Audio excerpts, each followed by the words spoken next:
ಮುಂದಿನ ಒಂದು ಗದ್ಯ ಭಾಗ ಮುಟ್ಟಿಸಿಕೊಂಡವನು ಅಂಥೇಳಿ, ಅಂದರೆ ಸ್ಪರ್ಶಕ್ಕೆ ಒಳಗಾದಂಥವನು ಅಂಥೇಳಿ. ಇಲ್ಲಿ ಬಸಲಿಂಗ, ಡಾಕ್ಟರ್ ತಿಮ್ಮಪ್ಪ, ಚಂದ್ರಪ್ಪ ಇವರೆಲ್ಲರೂ ಬರ್ತಾರೆ. ಬಸಲಿಂಗ ಪ್ರಾರಂಭದಲ್ಲಿ ಭಾಳ ಮುಗ್ಧನಾದಂಥ ಮನುಷ್ಯ. ಅವನಿಗೆ ಎಡಗಣ್ಣಿನ ನೋವು ಕಾಣಿಸ್ಕೊಳ್ಳುತ್ತೆ. ತಕ್ಷಣ ಡಾಕ್ಟರ್ ತಿಮ್ಮಪ್ಪನವರ ಬಳಿ ಬಂದ್ಬಿಟ್ಟು ಚಿಕಿತ್ಸೆಗೆ ಬಂದಾಗ ಆ ಡಾಕ್ಟರ್ ತಿಮ್ಮಪ್ಪ ಭಾಳ ಅಂತಃಕರಣ ಇರುವಂಥ, ಭಾಳ ಪ್ರೀತಿಯುತವಾದಂಥ ಪ್ರಾಮಾಣಿಕ ಮನುಷ್ಯ. ಇವನ ಆಪರೇಷನನ್ನು ಮಾಡ್ತಾರೆ. ತಲೆಗೆ ನೀರನ್ನು ಸೋಂಕಿಸ್ಬೇಡಪ್ಪ ಬಸಲಿಂಗ ಅಂತೇಳಿ ಹೇಳಿ ಕೂಡ ಕಳಿಸ್ತಾರೆ. ಆದರೆ ಮನೆಗೆ ಬರ್ತಿದ್ದಂಗೆ ಬಸಲಿಂಗನಿಗೆ ಒಬ್ಬ ಪತ್ನಿ ಇರ್ತಾಳೆ. ಆಕೆಗೆ ಹೆಸರು ಸಿದ್ಲಿಂಗಿ ಅಂತೇಳಿ.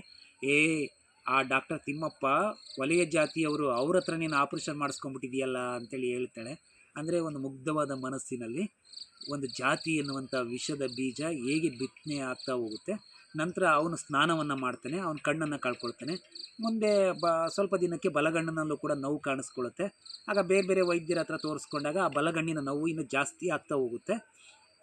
ತಕ್ಷಣ ಚಂದ್ರಪ್ಪನವ್ರ ಹತ್ರ ಹೋಗ್ತಾನೆ. ಚಂದ್ರಪ್ಪನವರು ಡಾಕ್ಟರ್ ತಿಮ್ಮಪ್ಪ ವೈದ್ಯ ಲೋಕ ಬಲ್ಲಂಥ ಅತ್ಯಂತ ಪ್ರಾಮಾಣಿಕ ವ್ಯಕ್ತಿ, ಅವ್ರ ಹತ್ರ ಹೋದರೆ ಇರುವಂಥ ಒಂದು ಕಣ್ಣು ಉಳಿಯುತ್ತೆ ಅಂತೇಳಿ ಕೊನೆಗೆ ಡಾಕ್ಟರ್ ತಿಮ್ಮಪ್ಪನವ್ರ ಹತ್ರನೇ ಬರ್ತಾನೆ. ಡಾಕ್ಟರ್ ತಿಮ್ಮಪ್ಪನವ್ರ ಹತ್ರ ಬಂದು ಪಶ್ಚಾತ್ತಾಪ, ತನ್ನ ನೋವನ್ನು, ತಾನು ನಿಮ್ಮ ಬಗ್ಗೆ ತಾಳದಂಥ ಭಾವನೆ ಇವೆಲ್ಲವನ್ನು ಹೇಳಿದಾಗ ಕ್ಷಮಿಸ್ತಾರೆ.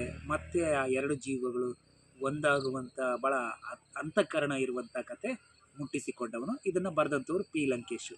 ಇಷ್ಟು ಎಳೆಗಳನ್ನ ಇಟ್ಕೊಂಡು ನೀವು ಇದಕ್ಕೆ ಸಂಬಂಧಪಟ್ಟಂತೆ 4 ಅಂಕದ ಪ್ರಶ್ನೆ, 2 ಅಂಕದ ಪ್ರಶ್ನೆ ಕೇಳಿದರೆ ಒಂದಷ್ಟು ಬರೆಯುವ ಪ್ರಯತ್ನವನ್ನು ಮಾಡಿ. ಕಥೆಯ ರೂಪದ ಪಾಠಗಳನ್ನ ಯಾವುದೇ ಕಾರಣಕ್ಕೂ ಬಿಡಬೇಡಿ. ಇನ್ನೊಂದು ಸ್ವಲ್ಪ ದಿನ ಇರೋದ್ರಿಂದ ಇವುಗಳನ್ನ ನೀವು ಕಲೀಲೇಬೇಕು, ಅನಿವಾರ್ಯ ಇವು.